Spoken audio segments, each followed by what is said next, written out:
आप देख रहे हैं केबीजे न्यूज। नमस्कार, केबीजे इंडिया न्यूज में आपका स्वागत है। मैं मनीषा। सबसे पहले रुक करेंगे इस वक्त की बड़ी खबर की ओर। माताजी गौशाला बरसाना में चल रहे 9 दिवसीय गौभक्त माल महोत्सव में मंगलवार को संत सम्मेलन आयोजित किया गया, जिसमें ब्रज के सभी प्रमुख संतों ने भाग लेकर एक स्वर में गौरक्षा और यमुना जी के शुद्धिकरण को लेकर कुल 6 प्रस्ताव पास किए। सभी प्रस्तावों को ध्वनि मत से पारित कर भारत के प्रधानमंत्री और उत्तर प्रदेश के मुख्यमंत्री को प्रेषित किया गया है। माताजी गौशाला में चल रहे 9 भक्तमाल कथा महोत्सव के दौरान मथुरा, वृंदावन, गोवर्धन, बरसाना, नंदगांव, कामवन आदि सभी प्रमुख स्थलों से संत, महंत, महामंडलेश्वर, मंदिरों के सेवायत और भगवताचार्य सैकड़ों की संख्या में एकत्रित हुए। सम्मेलन की अध्यक्षता महंत फूलडोल दास महाराज द्वारा की गई। संत सम्मेलन में मलूक पीठाधीश्वर डॉक्टर राजेंद्र दास देवाचार्य महाराज ने कहा कि जब सरकार राजस्थान के चुरू और झुंझुनू तक 153 किलोमीटर तक पाइपलाइन से यमुना जल पहुंचा सकती है, तो फिर हथनी कुंड से ब्रज तक भी पाइपलाइन से शुद्ध यमुना जल सरकार को देना चाहिए।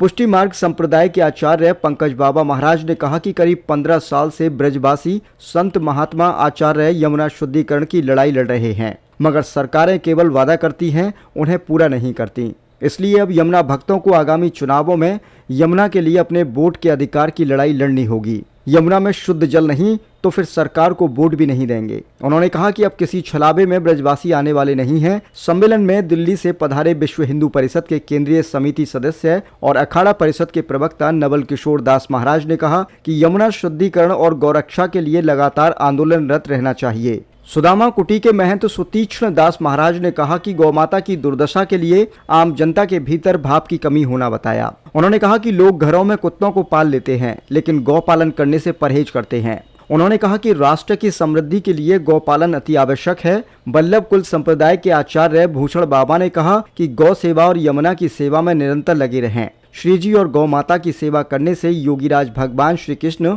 बहुत जल्दी प्रसन्न होते हैं। बड़ा रास मंडल वृंदावन के श्री महंत लाडली शरण महाराज ने कहा कि संत सम्मेलन में प्रमुखता के साथ गौरक्षा एवं यमुना शुद्धिकरण की आवाज उठाई गई है, जिसका संज्ञान सरकार को लेना चाहिए और गौरक्षा एवं यमुना शुद्धिकरण की ओर सरकार को लगातार ध्यान भी देना चाहिए। संत सम्मेलन में श्री कृष्ण जन्मभूमि मुद्दा भी प्रमुखता के साथ उठाया गया। इस दौरान श्री कृष्ण जन्मभूमि की लड़ाई लड़ रहे अधिवक्ता महेंद्र प्रताप सिंह ने कहा कि आगामी 27 नवंबर को मथुरा में धर्म संसद का आयोजन किया जा रहा है, जिसमें ब्रज मंडल के सभी संत, महंत, मंदिर सेवायत, महामंडलेश्वरों सहित ब्रजवासी बड़ी संख्या में उपस्थित होंगे और योगीराज भगवान श्री कृष्ण जन्मभूमि को मुक्त कराने के लिए अपना महत्वपूर्ण कदम उठाएंगे। करीब 4 घंटे तक चले संत सम्मेलन में प्रमुख रूप से ब्रज के विरक्त संत रमेश बाबा महाराज, मलूक पीठाधीश्वर डॉक्टर राजेंद्र दास देवाचार्य महाराज, श्री महंत लाडली शरण महाराज, वेदांत गिरी महाराज, महंत सचिदानंद दास, सुखदेव दास बाबा, जगल चरण दास, गोपेश्वर कृष्ण दास, आचार्य सुमंत कृष्ण शास्त्री, रमेश चंद्र गोस्वामी, पंडित हरिहर मुर्दुगल शास्त्री, अनिरुद्ध महाराज, यज्ञदत्त शास्त्री, पंकज चतुर्वेदी, राधा प्रिय, लोकेश गोस्वामी, राम कटोरा पांडे प्रमुख रूप से मौजूद रहे। मंच का संचालन आचार्य मृदुल कांत शास्त्री और सुशील गोस्वामी ने संयुक्त रूप से किया। उत्तराखंड के लोग कहते हैं हम हमने बेटी सुरक्षित रखी, लेकिन ब्रजवासी अपनी बहू को सुरक्षित नहीं रखते। ऐसी बात तो ये है कि प्रदूषण तो नदियों में उत्तराखंड से ही आरंभ हो गया है, ऐसा नहीं है। वहाँ भी यमुना जी के तट पर बड़े बड़े होटल खुले हैं, गंगा जी के तट पर होटल खुले हैं और उनकी गंदगी वहीं से यमुना जी में, गंगा जी में जा रही है, लेकिन वहाँ गंदगी कम है और जल का प्रवाह अधिक है और लंबी दूरी तय करके जल शुद्ध हो जाता है। बाकी सच्ची बात तो ये है कि गंगोत्री यमुनोत्री से लेकर प्रयाग तक और प्रयाग से लेकर गंगा सागर तक संपूर्ण गंगा यमुना को अविरल और निर्मल बनाने की महती आवश्यकता है। इस संबंध में संतों के द्वारा प्रयास किए जा रहे हैं। पूज्यपाद श्री रमेश बाबा जी के द्वारा बहुत बड़ा आंदोलन किया गया था, आप सबको ज्ञात है। ब्रजवासियों का, संतों का समर्पित भाव से इसमें पूर्ण सहयोग रहा, किंतु सरकारों के द्वारा, चाहे प्रांतीय सरकारें हों अथवा केंद्र सरकार हो, क्रियात्मक रूप से जो कार्य श्री यमुना जी के शुद्धिकरण के लिए अविरलता और निर्मलता के लिए किया जाना चाहिए था।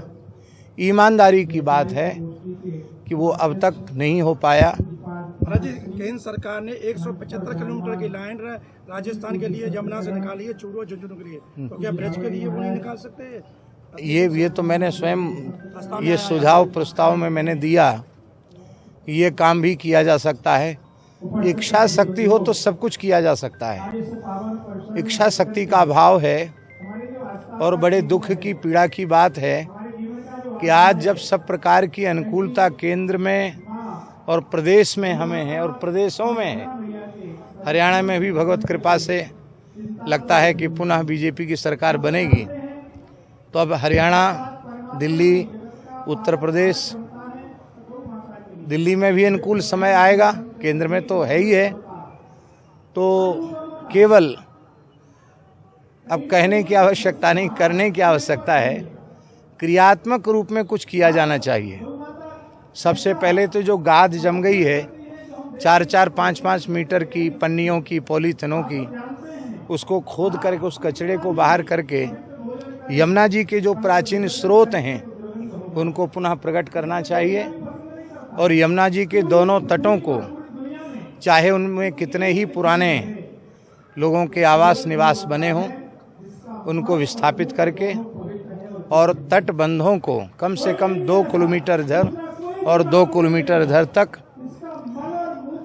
सुंदर हरे भरे यमुना के तट प्रांत के रूप में, गोचर के रूप में विकसित करना चाहिए, जिससे देश की गायों के चरने की, घूमने की भी जो समस्या है उसका भी समाधान हो और यमुना जी का भी विशुद्धिकरण हो। महाराज जी, संतों की पीड़ा को संतों की सरकार ने सोच रही है, अगला कदम क्या होगा आपका? हमारा कदम तो जो वही होगा जो सब संत कहेंगे, वही हमारा कदम होगा। पूज्य बाबा महाराज और संत महापुरुष जो प्रेरणा करेंगे उसी को हम सबको कटिबद्ध होकर के करना चाहिए। महाराज जी, महाराष्ट्र सरकार ने गाय को राज्य माता का दर्जा दे दिया है। हाँ। उत्तर प्रदेश सरकार से क्या मांग करना चाहिए? इस बार मांग तो हम मंच से तो कर ही रहे हैं और आज की गोष्ठी में भी ये मांग रखी जा रही है। तो कम से कम भाजपा शासित जितने प्रदेश हैं, छत्तीसगढ़ है, मध्य प्रदेश है, हरियाणा है, जहाँ जहाँ बीजेपी शासित प्रदेश हैं उनमें तो कम से कम राज्य माता घोषित होनी ही चाहिए। प्रयागराज में कुंभ लग रहा है और इस बार संत आपत्ति है कि शाही स्नान ना हो, राष्ट्रीय स्नान है। शाही स्नान ना हो, राष्ट्रीय स्नान हो। संतों ने राष्ट्रीय स्नान, शाही ऐसा स्नान का नाम बदलने की मांग उठ रही है। राजसी स्नान, शाही स्नान था, उसका नाम परिवर्तन, मुगलकालीन नाम है, इसलिए उसको नाम बदलने की हो रही है। क्या कुछ कहेंगे? जैसा बड़े लोग फैसला करेंगे, हम लोग तो छोटे हैं, बड़े लोग जैसा कहेंगे उसमें हमारी सहमति है। तिरुपति मंदिर में जो एक घी के प्रसाद का मामला आया है, ऐसी दोबारा ना हो। ये केवल तिरुपति मंदिर की ही बात नहीं है, ईमानदारी की बात ये है कि अब हिंदू समाज को, सनातनी समाज को, वैष्णव समाज को यह निर्णय करना पड़ेगा, यह संकल्प करना पड़ेगा कि जिन भी तीर्थों में, मठ मंदिरों में, देवालयों में वेद लक्षणा भारतीय देसी गायों के दूध, दही, घृत का प्रामाणिक रूप से प्रसाद के रूप में उपयोग नहीं किया जाता है, उनके प्रसाद को हाथ जोड़कर नमस्कार कर लें, उनको ग्रहण ही न करें।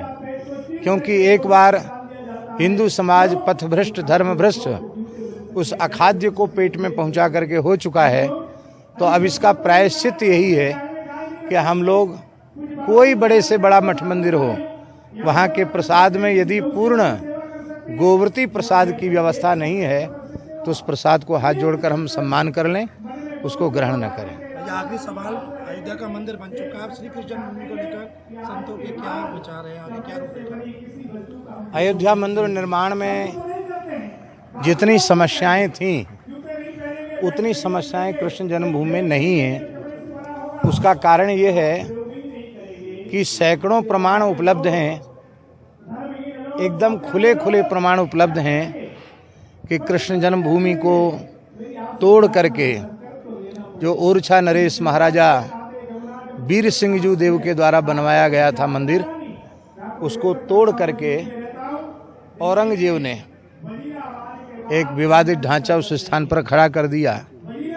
तो उस कलंक की निशानी को मिटना चाहिए और वीर मित्रोदय नामक ग्रंथ, उसमें इस घटना का विस्तार से वर्णन है। खबरों में अब तक के लिए बस इतना ही। ताज़ा खबरों की अपडेट के लिए हमारे चैनल केबीजे इंडिया न्यूज को सब्सक्राइब करें, खबरों को लाइक करें और शेयर करना ना भूलें। तब तक के लिए नमस्कार, देखते रहिए केबीजे इंडिया।